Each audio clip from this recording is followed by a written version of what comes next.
Myanmar में तख्ता पलट हो गया। सैन्य तानाशाह ने बागडोर संभाल ली, लेकिन आप जानकर दंग रह जाएंगे कि चीन ने इस पूरे प्रकरण पर एकदम ठंडी प्रतिक्रिया दी।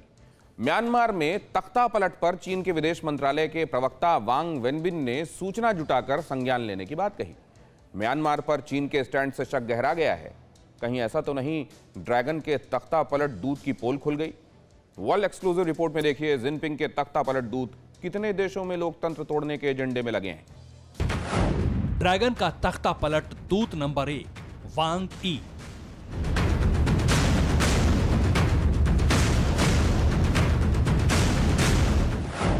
म्यांमार में लोकतंत्र को सूली पर टांगने में इसकी भूमिका सबसे अहम है। ड्रैगन का तख्ता पलट दूत नंबर 2 नोंग रोंग। पाकिस्तान में डेमोक्रेसी की जड़ खोदने वाला जिनपिंग का अय्यार है ये। ड्रैगन का तख्ता पलट दूत नंबर 3 हाओ यांकी। नेपाल सरकार को हनी ट्रैप में फंसाकर पावर बैलेंस बिगाड़ने वाली ड्रैगन की हसीना है ये।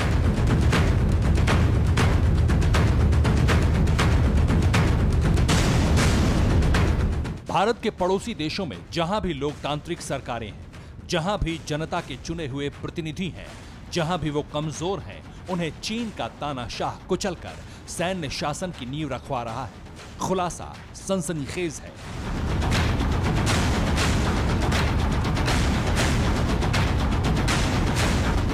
म्यांमार में तख्ता पलट के बाद जिनपिंग की फॉरेन पॉलिसी का सबसे सीक्रेट प्लान आउट हो चुका है। चीनी तानाशाह अपने दूतों के जरिए भारत के सभी पड़ोसी देशों में उथल पुथल मचाने लगा है। हैरानी की बात यह है कि ज्यादातर देश चीन के चक्रव्यूह में बुरी तरह फंस चुके हैं। सबसे पहले देखिए म्यांमार में ड्रैगन के तख्ता पलट दूत का कारनामा, फिर सिलसिलेवार ढंग से ड्रैगन के सॉफ्ट टारगेट कंट्री की लिस्ट दिखाएंगे। 1 साल पहले 18 जनवरी 2020 जिनपिंग चीन और म्यांमार के राजनयिक संबंधों की 70वीं वर्षगांठ मनाने पहुंचे थे, लेकिन असल मकसद कुछ और था। पहला मकसद म्यांमार को बेल्ट एंड रोड परियोजना के लिए राजी करना और दूसरा म्यांमार के पावर सेंटर को पूरी तरह जकड़ लेना। जिनपिंग का पहला मकसद आसानी से पूरा होना था, हुआ भी। म्यांमार के शीर्ष नेता आंग सान सू की ने शान और कचिन राज्यों में 3 बॉर्डर इकोनॉमिक कोऑपरेशन जोन बनाने पर सहमति जताई, लेकिन चीन की सभी शर्तें नहीं मानी। जिनपिंग ने उसी यात्रा के दौरान म्यांमार की राजधानी में जिस जनरल से मीटिंग की, वो आज की तारीख में म्यांमार का तानाशाह है। तस्वीरें सबूत हैं। शी जिनपिंग और म्यांमार के आर्मी चीफ मिन आंग लाइंग की मुलाकात 1 साल पहले लिखी जिनपिंग की स्क्रिप्ट पर काम होता रहा। माना जा रहा है कि 12 जनवरी 2021 को ड्रैगन ने म्यांमार में तख्ता पलट का फाइनल ऑर्डर रिलीज किया था। ये वो दिन था जब जिनपिंग का तख्ता पलट दूत आंग सान सू की से मिला। उस रोज 11 समझौतों पर दस्तखत हुए। साथ ही वांग यी ने आश्वासन दिया था कि कोरोना महामारी से लड़ाई में चीन म्यांमार के साथ मजबूती से खड़ा रहेगा। लेकिन इस मीटिंग के बाद वांग यी ने मिशन तख्ता पलट पर जिनपिंग की मुहर लगा ली। बहाना बीते साल हुए चुनाव में धोखाधड़ी को बनाया गया। सेना समर्थित विपक्षी पार्टियों के आरोपों को पूर्व जनरल और कार्यकारी राष्ट्रपति ने बयान बनाया।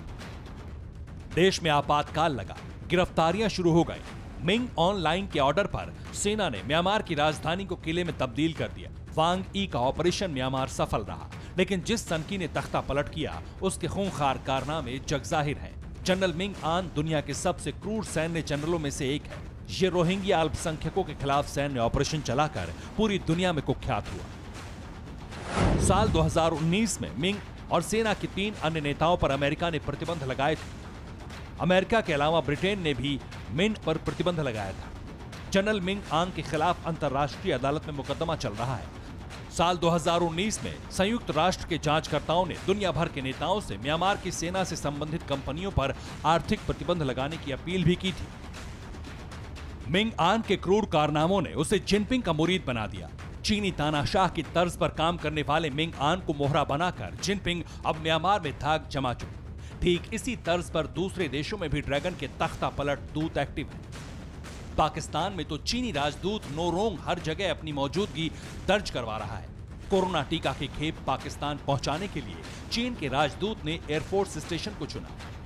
चीनी राजदूतों के आगे पाकिस्तानी आर्मी चीफ की हैसियत बताने की जरूरत भी नहीं। ड्रैगन से मिली खैरात पर जिंदा पाकिस्तानी सेना जिनपिंग के हर हुक्म को मानने को मजबूर है। पाकिस्तान में लोकतंत्र नाम की कोई चीज कभी रही ही नहीं। कठपुतली सुल्तानों को कभी कभार सत्ता सौंपकर लोकतंत्र की लाज बचाई जाती रही है।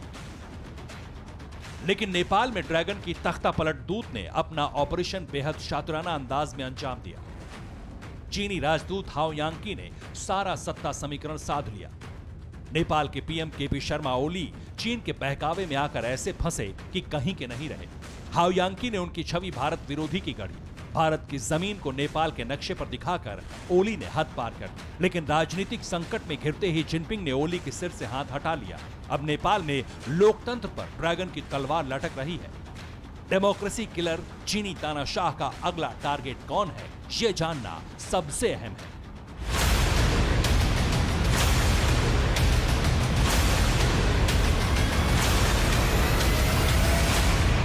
Bureau report, TV9 Bharatvarsh.